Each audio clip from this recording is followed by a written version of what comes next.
सभी को मेरा नमस्कार। आज है 13 जनवरी। तो आज के वीडियो का टॉपिक है पॉलिटी यानी भारत की राज व्यवस्था। इससे पूर्व की क्लास में हमने भारतीय संविधान के भाग 5 के अंतर राष्ट्रपति के बारे में समझा था, यानी आर्टिकल 58 तक समझा था। आज की क्लास में हम आर्टिकल 59, आर्टिकल 60 तक समझेंगे। तो चलिए स्टार्ट करते हैं। बात हो रही भाग 5 की यानी कि राष्ट्रपति की। तो आज की जो क्लासेस है आपकी राष्ट्रपति के बारे में, यानी राष्ट्रपति के पद के लिए भारत में कितना वेतन है और राष्ट्रपति किस आर्टिकल के तहत शपथ लेता है और राष्ट्रपति को कौन शपथ दिलाता है और राष्ट्रपति को पे महाभियोग की प्रक्रिया किस प्रकार से लगाई जाती है और राष्ट्रपति अपना त्याग पत्र किसको देता है, इसके बारे में आज की क्लासेस में हम समझेंगे। तो चलिए स्टार्ट करते हैं। बात हो रही है आर्टिकल 59 की। आर्टिकल 59 क्या कहता है, यानी राष्ट्रपति पद के लिए शर्तें, यानी कि जो भारत के राष्ट्रपति पद के लिए शर्तें। आर्टिकल 59 में क्या बताया गया है, भारत के राष्ट्रपति पद के लिए क्या शर्तें हैं और साथ में क्या होता है, वेतन। तो वह संसद में किसी भी सदन अथवा राज्य विधायिका का सदस्य नहीं होना चाहिए। क्या चीज, वह संसद में किसी भी सदन राज्य विधायिका का सदस्य नहीं होना चाहिए। यदि कोई ऐसा व्यक्ति राष्ट्रपति निर्वाचित होता है तो उसे पद ग्रहण करने की पूर्व उस सदन से त्यागपत्र दे चुका होना चाहिए, देना चाहिए। यानी कि जो राष्ट्रपति पद के लिए शपथ लेगा वह किसी भी सदन में क्या चीज सदस्य नहीं होना चाहिए। कोई लाभ के पद पर नहीं होना चाहिए, यानी कि कोई लाभ के पद पर, और क्या होना चाहिए, कोई लाभ के पद पर नहीं होना चाहिए, भी क्या है उसकी एक शर्त है। राष्ट्रपति को बिना किराया चुकाए आधिकारिक निवास यानी राष्ट्रपति भवन आवंटित होता है। यानी कि राष्ट्रपति, जो भारत का राष्ट्रपति है उसके लिए क्या चाहिए, एक आधिकारिक निवास यानी राष्ट्रपति भवन क्या चाहिए, आवंटित होता है।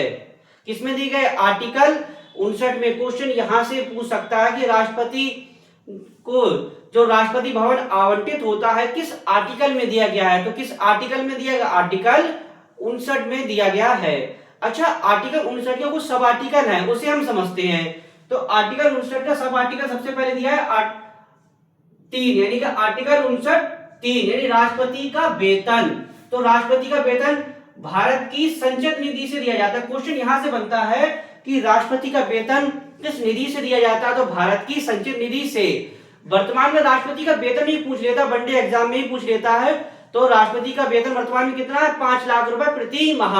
कितना, 5 लाख रुपए प्रति माह। अब बात आती है आर्टिकल 59(4) की। तो आर्टिकल 59(4) क्या कहता है, राष्ट्रपति के वेतन और भत्तों में उनके कार्यकाल के दौरान कोई कमी नहीं की जाएगी। यानी कि आर्टिकल 59 का सब आर्टिकल 4 है, राष्ट्रपति के वेतन और भत्तों में किसी प्रकार से कटौती नहीं की जाएगी। यानी कि देश में जब अगर वित्तीय आपातकाल भी लगता है, यानी कि देश में जब वित्तीय आपातकाल आर्टिकल 360 के तहत जब देश में वित्तीय आपातकाल लगता है तो राष्ट्रपति के वेतन में किसी प्रकार से कटौती नहीं की जाएगी। और सभी के वेतन में कटौती की जा सकती है लेकिन राष्ट्रपति के वेतन में कटौती नहीं की जाएगी। अब बात करते हैं आर्टिकल 60 की, यानी कि अनुच्छेद 60 की। तो अनुच्छेद 60 में क्या दिया गया, अनुच्छेद किसमें 60 में दिया गया, शपथ। तो राष्ट्रपति उच्चतम न्यायालय की जो मुख्य न्यायाधीश हैं उनके समक्ष शपथ ग्रहण करता है या फिर उच्चतम न्यायालय के जो मुख्य न्यायाधीश हैं उनकी अनुपस्थिति में जो उच्चतम न्यायालय के वरिष्ठतम न्यायाधीश हैं उनके समक्ष शपथ ग्रहण करता है। तो इसे हम समझते हैं शपथ के बारे में। उच्चतम न्यायालय के जो मुख्य न्यायाधीश है उनकी अनुपस्थिति में सर्वोच्च न्यायालय के वरिष्ठतम न्यायाधीश द्वारा क्या चीज, शपथ दिलाई जाती है। तो साथ में क्या समझा हमने, शपथ, यानी राष्ट्रपति किसके समक्ष शपथ ग्रहण करता है, यानी कौन शपथ दिलाता है, सर्वोच्च न्यायालय के मुख्य न्यायाधीश। अब बात करते हैं आर्टिकल 61, अनुच्छेद 61 बहुत ही महत्वपूर्ण है, यानी राष्ट्रपति पर महाभियोग चलाने की प्रक्रिया। यानी कि आर्टिकल 61 में क्या दिया गया, राष्ट्रपति का महाभियोग चलाने की प्रक्रिया। क्वेश्चन सीधे सीधे पूछ लेता है कि राष्ट्रपति को महाभियोग चलाने की प्रक्रिया किस अनुच्छेद में दी गई है। तो आप क्या लगाएं, अनुच्छेद 61। तो महाभियोग की प्रक्रिया क्या है इसे हम समझते हैं।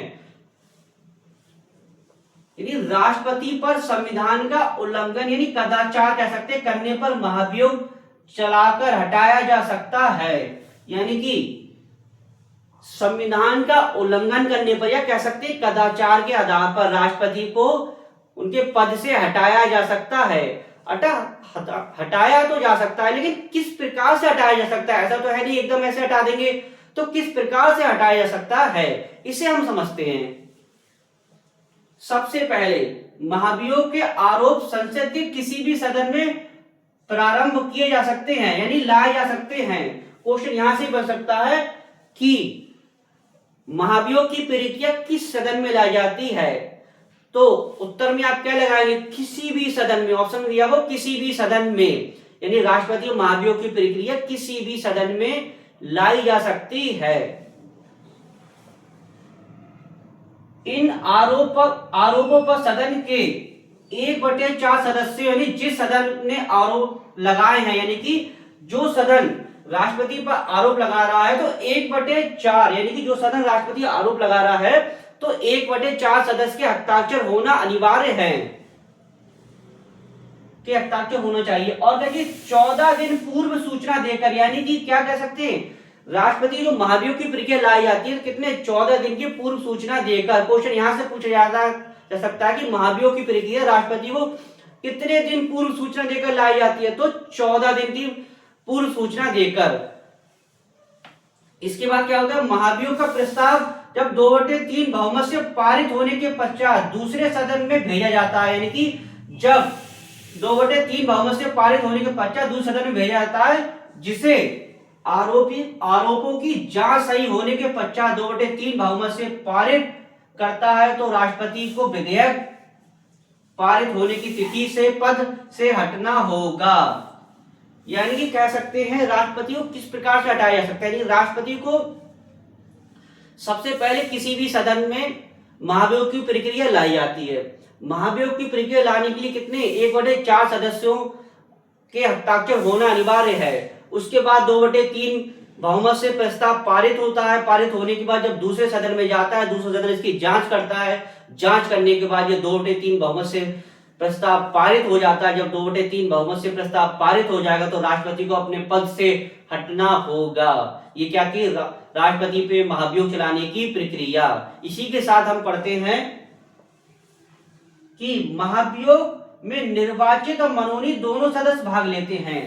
क्या चीज, राष्ट्रपति के महाभियोग में निर्वाचित भी सदस्य भाग लेंगे और मनोनीत भी सदस्य भाग लेंगे, लेकिन राष्ट्रपति के निर्वाचन में सिर्फ क्या चीज, कौन से सदस्य भाग लेंगे, सिर्फ निर्वाचित सदस्य भाग लेंगे। कौन से, निर्वाचित सदस्य भाग लेंगे, मनोनीत नहीं लेंगे। यानी जो जनता ने जिन्हें चुना है, यानी कि विधायक है, सांसद है, यानी राष्ट्रपति के निर्वाचन में सिर्फ मनोनीत सदस्य भाग नहीं लेते हैं। कौन सदस्य भाग लेते हैं, निर्वाचित सदस्य भाग लेते हैं। लेकिन महाभियोग में क्या चीज, दोनों सदस्य भाग लेते हैं, निर्वाचित भी और मनोनीत भी।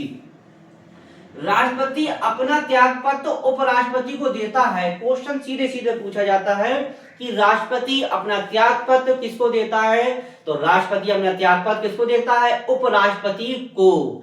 तो आज की क्लासेस में आपने क्या समझा, आज की क्लासेस में आपने समझा आर्टिकल 59 यानी राष्ट्रपति के पद की शर्तें और वेतन। आर्टिकल 60 में क्या समझा आपने, शपथ, और आर्टिकल 61 में क्या समझा, महाभियोग की प्रक्रिया।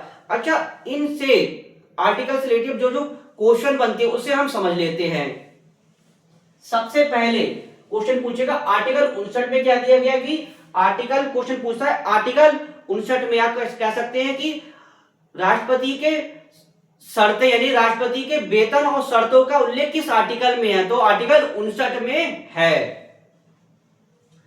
दूसरा इसमें क्वेश्चन बनेगा कि राष्ट्रपति भवन यानी राष्ट्रपति भवन किस आर्टिकल के तहत वर्णित किया गया है, तो आर्टिकल 59 के तहत। अब बात करते हैं राष्ट्रपति के वेतन।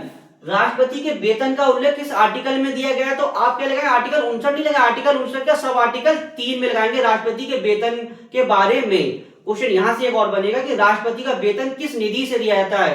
संचित निधि से। किस निधि से दिया जाता है? संचित निधि से। और वर्तमान में राष्ट्रपति का वेतन कितना है? 5 लाख रुपए।